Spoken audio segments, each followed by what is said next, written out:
ప్రభు అయిన యేసు నామాన నాతో పాటు దేవుని యొక్క వాక్యాన్ని ధ్యానించడానికి వచ్చిన మీ అందరికీ స్వాగతం, సుస్వాగతం.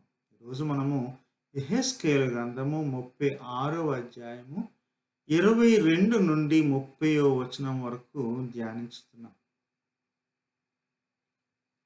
36 అనగానే మీలో చాలా మందికి తెలిసిన ఒక వాక్యం 37వ అధ్యాయంలో ఉంది. ఎండులు ఎముకలు ఉన్న ఒక లోయ గురించి. 36లో దేన్ని యెహోవా సంబోధిస్తున్నాడు అంటే పర్వతాలను. ఏంటండి లోయలో ఆత్మ ఏంటి? పర్వతాలకి నూతన జీవం ఏంటి అని మీరు అనుకోవచ్చు. ఈరోజు 36వ అధ్యాయం మీకు అర్థం కావడానికి ఒక వచనాన్ని చదువుతాను. 26వ వచనం. నూతన హృదయం మీకు ఇచ్చేదను, నూతన స్వభావం మీకు కలుగు చేసేదను. రాతి గుండె మీలో నుండి తీసివేసి మాంసపు గుండెను మీకు ఇచ్చేదను. నా ఆత్మను మీ యందు ఉంచి నా కట్టడలను అనుసరించు వారుగాను నా విధులను గైకొను వారుగాను మిమ్మల్ని చేసేదను అని యెహోవా ఇచ్చిన వాక్కు. హృదయం, నూతన హృదయం. గుండె, మాంసపు గుండె. హృదయమా హృదయాల? గుండె, గుండెల. ఏకవచనమా బహువచనమా? హృదయం, గుండె దేని గురించి మాట్లాడుతున్నాయి? ఈ యొక్క వచనాలు మరలా మనకు పౌలు రోమీయులకు రాస్తూ దానిని ఇంటర్ప్రెట్ చేస్తాడు, ప్రస్తావిస్తాడు. ప్రస్తావించినప్పుడు దానికి నూతన అర్థాన్ని ఇస్తాడు. కానీ ఇక్కడ నూతన హృదయం అంటే ఏంటి? మాంసపు గుండె అంటే ఏంటి? అర్థం చేసుకోవాలంటే ఇది ఎవరికి వ్రాయబడింది? మొదటి వచనాల్లో 36వ అధ్యాయము మొదటి వచనాల్లో కనీసం 4 సార్లు సంబోధిస్తాడు. ప్రవక్త అంటాడు, దేవుని నుండి వచ్చిన మాట ఎవరికి వచ్చిందంటే ఇశ్రాయేలు పర్వతములారా అంటాడు. 3 సార్లేమో ఇశ్రాయేలు పర్వతములారా అని, ఒకసారి ఏమో ఇశ్రాయేలు పర్వతములారా, లోయలారా, వాగులారా అని చెప్పి వ్రాస్తాడు. ఇది రాసింది పర్వతాలక? పర్వతాలు దేనినన్నా సూచిస్తున్నాయా? పర్వతాల గురించి రాస్తూ ఏమంటాడంటే, ఇదిగో మీరు నిందించబడ్డారు, పరిహసించబడ్డారు. మిమ్మల్ని చూసి జనాలు నవ్వుకున్నారు, ట్రోల్ చేశారు. ఆ రోజుల్లో సోషల్ మీడియా లేదు కానీ చుట్టుపక్కల దేశాలు దౌత్యం చేస్తూ వీళ్ళని కొంచెం తేలిగ్గా చూసేవారు. ఎంత తేలికంటే, ఇదిగో మనం దోచుకోవడానికి వీళ్ళు అతి తేలిగ్గా దొరుకుతున్నారు అని నిస్సహాయులుగా చూశారు. అంటే వీళ్ళకి దిక్కు లేదు. వీళ్ళ యెహోవా ఉన్నాడు కదా, వారికి యెహోవాకు కూడా దిక్కు లేదు అని చూశారు. అలాంటి పరిహసించబడ్డ, నిందించబడ్డ, ట్రోల్ చేయబడిన పర్వతాలు ఏమని ట్రోల్ చేశారు? ఏమని చేశారు అంటే, ఇదిగో వీళ్ళు నిర్జనముగా అయిపోయారు, ఈ పట్టణము పాడైపోయింది. అంటే ఈ పర్వతాల గురించి మాట్లాడినప్పుడు దేని గురించి మాట్లాడుతున్నారంటే యెరూషలేము నగరం గురించి, మిగిలిన మనుషుల గురించి. నిర్జనమే కాదు, జనాలు లేకుండా పోయిందనే కాదు, ఇంకా కొన్ని అబండాలున్నాయి. ఏమంటారంటే, ఇదిగో మీరు మనుషుల్ని భక్షించేవారుగా తయారయ్యారు. మిమ్మల్ని మీరు పుత్రహీనులుగా చేసుకుంటున్నారు. కామెంటేటర్స్ చాలా చెబుతారు. ఒక పాసిబిలిటీ ఏంటంటే, మరి ముందే ఉందో లేకపోతే మిగిలిన ఆ దేశాలతో పరిచయం అయిన తర్వాత వచ్చిందో లేదు గానీ, మానవ బలికి అలవాటు పడ్డారేమో అని అనుకోవచ్చు. మిగిలిన దేశాలు చూసి విగ్రహారాధన ప్రారంభించారు. మిగిలిన దేశాలను చూసి భూమి పచ్చగా ఉండడానికి, భూమిలో పంట రావడానికి, కరువులు పోవడానికి, వర్షం రావడానికి ఆ మనుషుల యొక్క రక్తాన్ని చిందించేరేమో అని అంటారు. అదొక పాసిబిలిటీ. ఇంకొక పాసిబిలిటీ ఏంటంటే, మనుషులు నోరు గొట్టి, కడుపు గొట్టి, ఆకలితో చంపే ఆ సంస్కృతి దేవుని యొక్క ప్రజలకి వచ్చింది. అది మిగిలిన దేశాలకి అర్థమైంది. అందుకనే ఇదిగో మీరు నిర్జనంగా ఉన్నారు. పాడైపోయిన పట్టణంగా ఉన్నారు. మీ కల్చరు మనుషుల యొక్క ప్రాణాలు తీసే కల్చరు అని చెప్పి తేలిగ్గా దేవుని యొక్క ప్రజల గురించి మాట్లాడుతున్నారు. అది యెహోవా నామానికి దూషణ. యెహోవా యొక్క పేరుకి అవమానము. యెహోవా తన నామానికి అవమానం కలిగిందని చూచారు. చూచి ప్రతిస్పందించారు. ఇదంతా ఎప్పుడు జరుగుతుంది? యెహెజ్కేలు. యెహెజ్కేలు అప్పటికే పట్టబడ్డాడు. క్రీస్తు పూర్వం 597లో బబులోను వారు వచ్చి యెరూషలేము మీద దాడి చేసినప్పుడు మందిరంలో ఒక యాజకులు ప్రవక్తలు అయిన ఒక అరుదైన బ్రీడ్ ఇది. మందిరాల్లో ఉండాల్సిన వాళ్ళు వీధుల్లో పడ్డారు. పూజలు చేయాల్సిన వాళ్ళు ప్రశ్నించడం ప్రారంభించారు. అలాంటోళ్ళు యెహెజ్కేలు ఒకడు. మందిరం మీద నుండి రోడ్డు మీద పడ్డానికి కారణం ఏంటంటే, బబులోను వారు వచ్చి కొంతమందిని, ఆ నగరంలో ఉన్న కొంతమందిని తీసుకెళ్ళిపోయారు.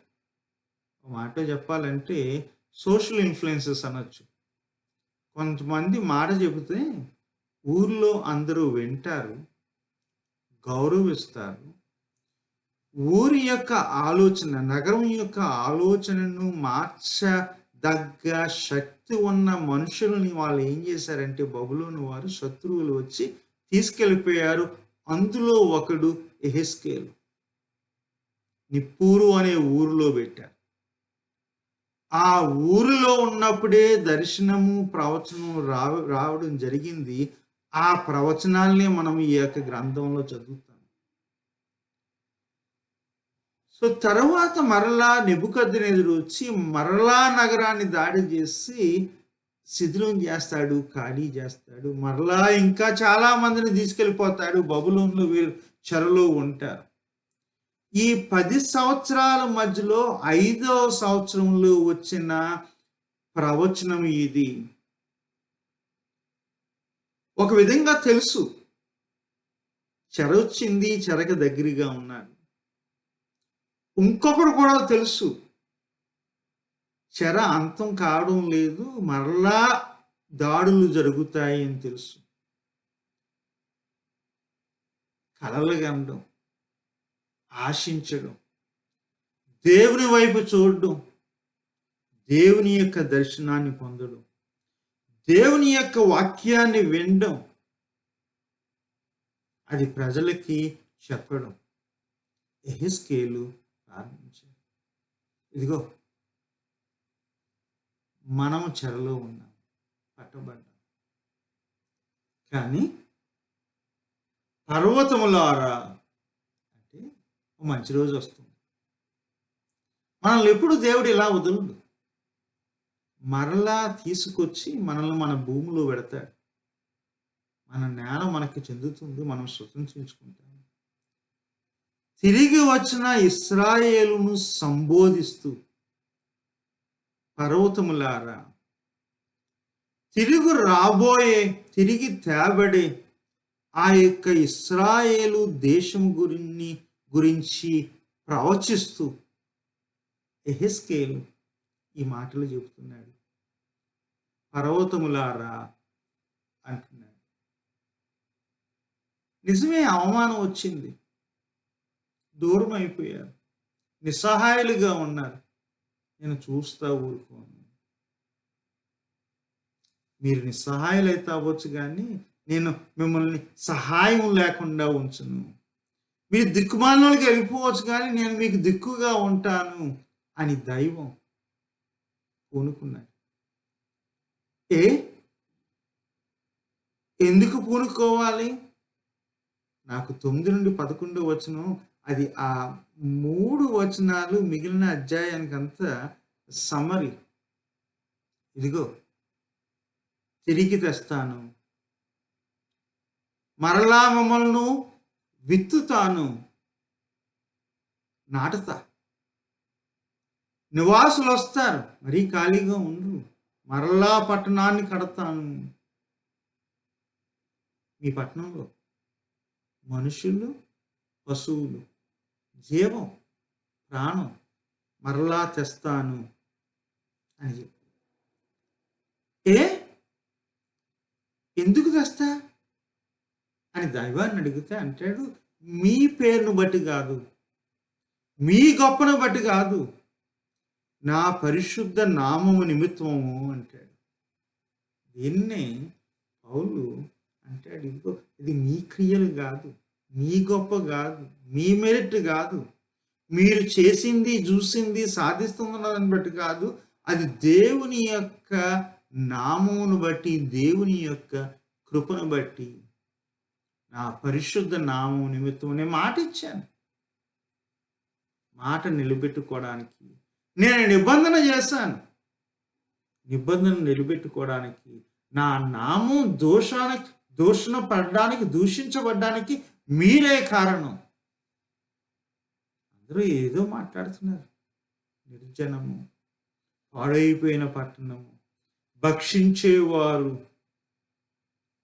మీరు నా నామాన్ని దూషించడానికి కారకులయ్యారు. నా నామాన్ని నేను కాపాడుకుంటాను. నా నామాన్ని నేను పరిశుద్ధపరుచుకుంటాను. నా ఘనమైన నామాన్ని నేను పరిశుద్ధపరుచుకుంటాను. మీ యందు నన్ను నేను పరిశుద్ధపరుచుకుంటాను అంటాడు. నామం ఏంటి? పరిశుద్ధపరచబడ్డం ఏంటి? జ్ఞాపకం ఉందా? ప్రభువు నేర్పిన ప్రార్థనలో ఒక వచనం, నీ నామము పరిశుద్ధపరచబడును గాక, నీ రాజ్యము వచ్చును గాక. సో ఆ నామము పరిశుద్ధపరచబడ్డానికి, దేవుని యొక్క రాజ్యం రావడానికి సంబంధము ఉంది. మొదటి మెట్టు. ఆ నామాన్ని మనం పరిశుద్ధపరచలేము, ఆయనే పరిశుద్ధపరచగలడు. ఆ నామము పరిశుద్ధపరచబడినప్పుడు ఏలేది ఎవరు? మనము కాదు, శత్రువులు కాదు, రాజులు కాదు, దైవమే ఆలుతాడు. మాటలు నా నామం కొరకు, నా మాట నిలబెట్టుకోవడం కొరకు, నా నామాన్ని నేను పరిశుద్ధపరచుకుంటాను. దీని గురించి చాలా థియరీస్ ఉన్నాయి. ఒకసారి మనం ఏం చేస్తామంటే, దేవుని నామాన్ని లోకుగా తీసుకుని జేబుల్లో పెట్టుకుని మన ఇష్టానుసారంగా ఉపయోగిస్తాం. దేవుని యొక్క నామము మనుషులకు అతీతమైనది. మనుషుల చేతిలోకి వచ్చిందంటే దూషణే. దేవుని నామము మనకి అతీతంగానే ఉండాలి. ఎక్కడైతే ఏ రాజ్యాలు, ఏ సంఘాలు దేవుని నామాన్ని ఇష్టానుసారంగా ఉపయోగించుకున్నాయో తమ యొక్క ప్రయోజనాల కొరకు, అలాంటి రాజ్యాలు, సంఘాలు, మనుషులు దేవుని యొక్క నామ దూషణకు కారకులయ్యారు. అంటే ఆ నామాన్ని నేను తీసుకుంటా, పరిశుద్ధపరుస్తా, ఏల్తా, రాజ్యము చేస్తా అని చెప్పి 24వ వచనంలో ఏమంటాడు? అన్యజనుల నుండి నేను మిమ్మల్ని తోడుకొని వస్తాను. I will gather you. ఇది మనము గ్యాదరింగ్ అంటే అంటే స్కాటరింగ్ ఉంది, జల్లుతాం. గ్యాదరింగ్ ఉంది, వేరుకుంటాం. మనము ఒకసారి ఇంట్లో పప్పులు చూసినప్పుడు వేరతాం, ఇది కావాలి, ఇది కావాలి, ఇది కావాలి, ఇది కావాలని. మరి ముఖ్యంగా బజార్లోకి వెళ్ళినప్పుడు ఇదిగో నాకు ఈ బెండకాయ కావాలి, నాకు ఈ బీరకాయ కావాలి, నాకు ఈ దొండకాయ కావాలి, వేరతాం. This is called gathering.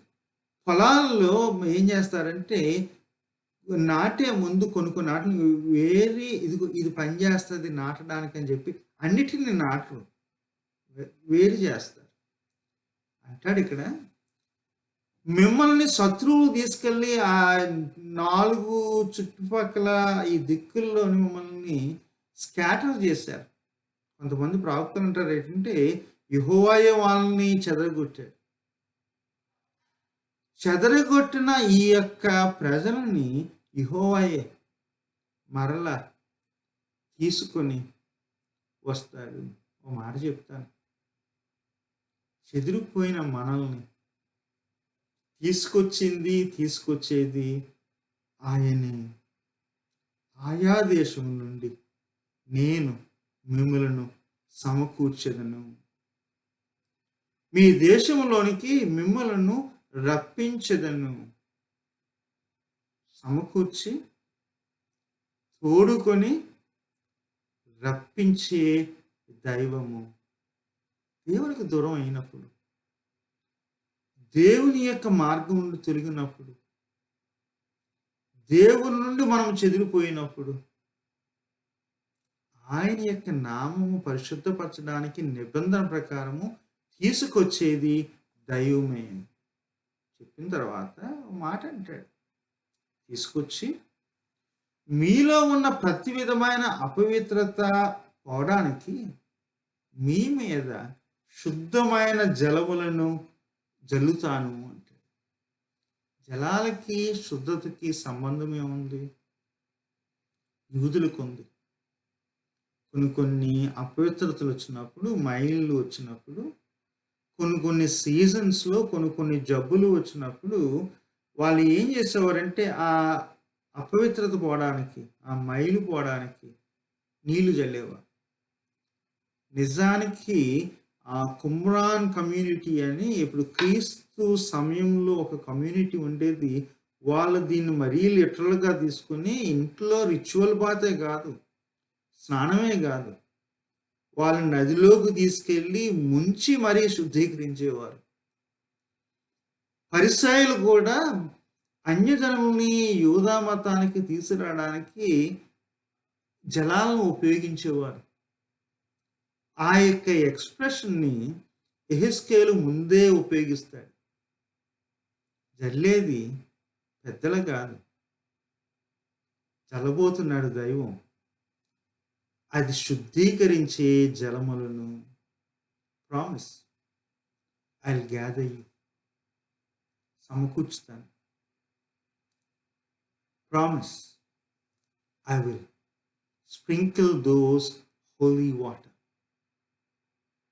Cleansing waters, శుద్ధపరిచే జలముల మీద జల్లుతాను. ఎందుకు?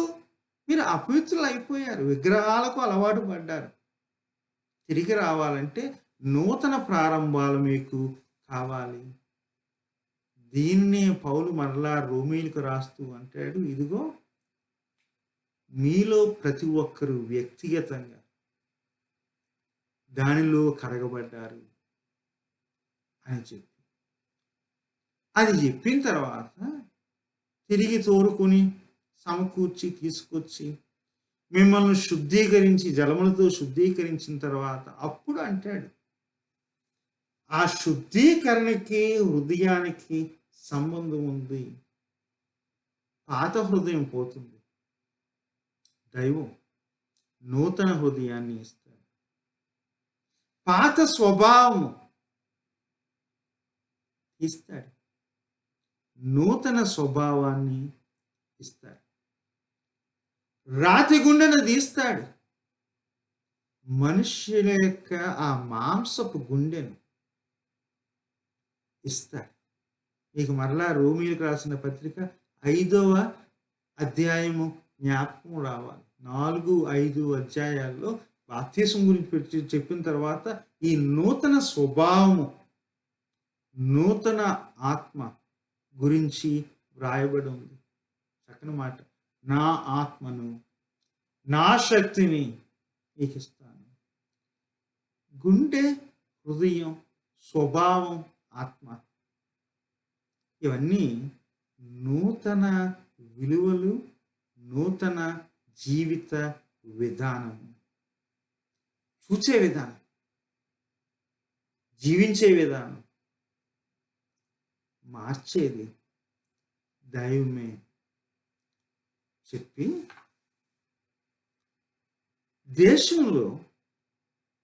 దేశంలోకి మిమ్మల్ని నేను తెస్తాను. తీసుకొచ్చి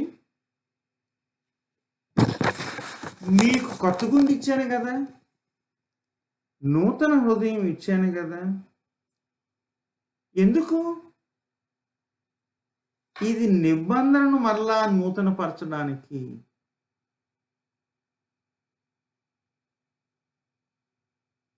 మీరు నా ప్రజలు, నేను మీ దైవం. అదే అబ్రహాముతో, మోషేతో, దావీదుతో మరల చేయబడిన నిబంధన మరలా మీతో నేను చేస్తాను. ఆ నిబంధనను నేను నూతన పరుస్తాను, మిమ్మల్ని రక్షిస్తాను. 28వ వచనం ప్రకారం కరువు రానియకుండా ధాన్యానికి ఆజ్ఞనిస్తాను. లోన చిగురుంది కదా, పర్వతాలారా ఎండారు కదా, మీలో ఆ చిగురును, ఆ పచ్చదనాన్ని పుట్టిస్తాను. జలములను, మీలో ఉన్న ఆ యొక్క భూమి పంటను విస్తరింపజేస్తాను. ఎందుకు? మీరు నా యొక్క ఆజ్ఞల ప్రకారము జీవించినట్లు. ఆజ్ఞల ప్రకారం జీవించడం కొత్త హృదయానికి ప్రారంభం కాదు, కానీ నూతన హృదయం వచ్చినప్పుడు మనం ఆజ్ఞల ప్రకారము, ధర్మం ప్రకారము, దేవుని యొక్క పద్ధతి ప్రకారము జీవిస్తాము, జీవించాలి. జీవితంతో హృదయం మారదు, హృదయంతో జీవితం మారుతుంది. ఒకసారి మనం అనుకుంటాము, నేను బతుకు మారితే దేవుడు నన్ను కొత్త గుండె ఇస్తాడు అనుకుంటాం. కాదు, కొత్త గుండె దేవుడు ఇచ్చాడు కాబట్టి, కొత్త హృదయం దేవుడు మనకి ఇచ్చాడు కాబట్టి మన యొక్క జీవితం, మన యొక్క విలువలు, మన యొక్క విధానం మారుతుంది. ఈ కొత్త గుండె, ఈ మనుష్యుల యొక్క మాంసపు గుండె, నూతన హృదయం ఎవరికి, ఏ పర్వతాలకు, ఏ కొండలకు, ఒకసారి దేశాలకు అవసరం ఈ మాంసపు గుండె. చాలాసార్లు మనుషులకు అవసరం. అమెరికా దేశంలో ప్రార్థిస్తున్నాను, గుండె చచ్చిపోతుంది. మనుష్యులను నిర్దాక్షిణ్యంగా దోచుకోవడమే కాదు, పెద్దోళ్ళ దగ్గర నుండి వాళ్ళకి చెందాల్సిన యొక్క బెనిఫిట్స్ దొంగిలిస్తున్నారు. పిల్లల స్కూల్లో పెట్టి ఆ పెట్టుబడి, చదువు నేర్పించే ఆ యొక్క పెట్టుబడి, భోజనం పెట్టి ఆ పెట్టుబడి తీసేస్తున్నారు. ఏ దేశాల నుండి ఆశ్రయం కొరకు వచ్చిన వాళ్ళని తరిమి కొడుతున్నారు. ఇక్కడే కాదు, కెనడాలో జరుగుతుంది, త్వరలో జర్మనీలో జరుగుతుంది. ఇలాంటివన్నీ మనకు భారతదేశంలో జరుగుతూనే ఉన్నాయి. పర్వతాలకు గుండె, దేశాలకు గుండె, మనుషులకు గుండె లేకుండా పోయింది. గుండెలు రాళ్ళైపోయినాయి. ఇలాంటప్పుడు దేవుని వాక్యం మనకు ధైర్యం చెబుతుంది, ఆదరణ చెబుతుంది. నీకోసం కాదు, నా కోసం. మీ దేశాల కొరకు కాదు, నా నిబంధన కొరకు. మీ పేరు కొరకు కాదు, నా నామం కొరకు. మీ మధ్యన నేను నా కార్యాన్ని, కొత్త కార్యాన్ని చేస్తున్నాను. దాని గురించి యెషయా నుండి 40 నుండి 54 వరకు చూస్తాము. కొత్త కార్యము ఏంటి? నూతన హృదయాన్ని ఇస్తా. నూతన స్వభావాన్ని మీలో కలుగు చేస్తా. రాతికున్నది కదా, దాన్ని తీసి మాంసపు గుండెను ఇస్తా. నా ఆత్మను మీలో ఉంచుతాను. ఉంటాను మరి. సెలవు.